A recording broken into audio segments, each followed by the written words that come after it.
మీ స్కూల్లో ఏమి ఇచ్చారు? మా స్కూల్లో రేషన్ కార్డు ఇచ్చారు.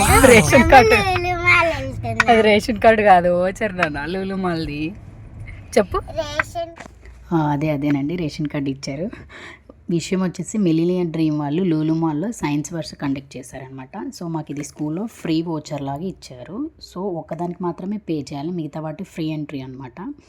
5 ఈవెంట్స్ కండక్ట్ చేశారనమాట. దాంట్లో ఫస్ట్ వన్ వచ్చేసి కెలేడియోస్కోప్ వర్క్షాప్ అనేసి ఒకటి ఉందన్నమాట. సో ఫ్రోజన్ ఐస్ స్నో వచ్చేసి, ఇంకోటి వచ్చేసి మ్యాజిక్ పోషన్స్ కార్నర్, ఇంకోటి వచ్చేసి సెర్లాక్ మిస్టరీ జోన్ అనమాట. ఇంకా లాస్ట్ వచ్చేసి Tesla's shock and yaw corner. So ఇక్కడ మేము పే చేసింది మాత్రం 120, ఐ థింక్ 150 కెలేడియన్ స్కోప్ వర్క్షాప్కి మేము పే చేశాను అనమాట. మిగతావన్నీ ఫ్రీ అనమాట. సో మాది ప్రీ స్కూల్ కాబట్టి మాకేమంతగా యూజ్ అవ్వలేదు. So after first class second class ఆ పిల్లలకైతే మంచిగా యూజ్ అయ్యేది, కొంచెం ఇంట్రెస్టింగ్గా చూసేవాళ్ళు అనమాట. పాప మాత్రం ఓన్లీ కెలేడియన్ స్కోప్ వర్క్షాప్కి ఏజ్ డిఫరెన్స్ అనేది లేకుండా వాళ్ళు అంతటా వాళ్ళే చేయాలి కాబట్టి కొంచెం అది పర్లేదు.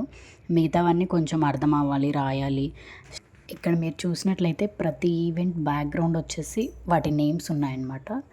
ఆబ్వియస్గా మా చిత్రువి ఎక్కడికి వెళ్ళినా చాలా క్యూరియాసిటీగా అన్నీ చేస్తాను అన్నట్లు చూస్తుంటుంది.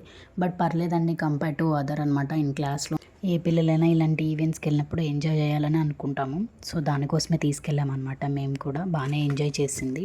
తనకి తెలియకపోయినా ఏదో ఇంట్రెస్టింగ్గా తనకి ఏదో తెలిసినట్లు చూసిందనమాట. నెక్స్ట్ వీడియో వచ్చేసి సెర్లాక్స్ మిస్టరీ జోన్ అనమాట. తను నేర్చుకున్నవి ఇనిషియల్ అయినప్పటికీ ఏవో ఆల్ఫాబెట్స్ నెంబర్స్ అలా అయినప్పటికీ తను క్లూస్ ఇచ్చారనమాట వాళ్ళు. మా హెల్ప్ తోటి బాగానే రాయగలిగింది అనిపించింది నాకైతే.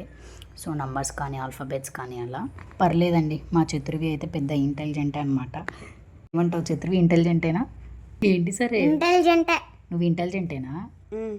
ఇక్కడ మిస్టరీ బాక్స్ ఉంది కదా, అది నువ్వు కనిపెట్టావా? వాళ్ళు గోల్డ్ ఎక్కడి నుంచి తీసారో రాసి కనిపెట్టాను కదా. Yes, very good.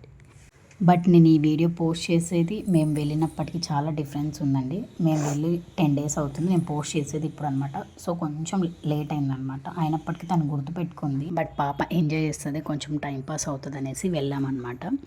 సో ఇదే ఈ వ్లాగ్ వచ్చేసి. మన ఛానల్లో ఇంకా ఎవరైనా సబ్స్క్రైబ్ చేసుకోకుంటే ఖచ్చితంగా సబ్స్క్రైబ్ చేసుకోండి for more interesting videos. Okay అండి, అంతే. Bye bye. We will meet in next video.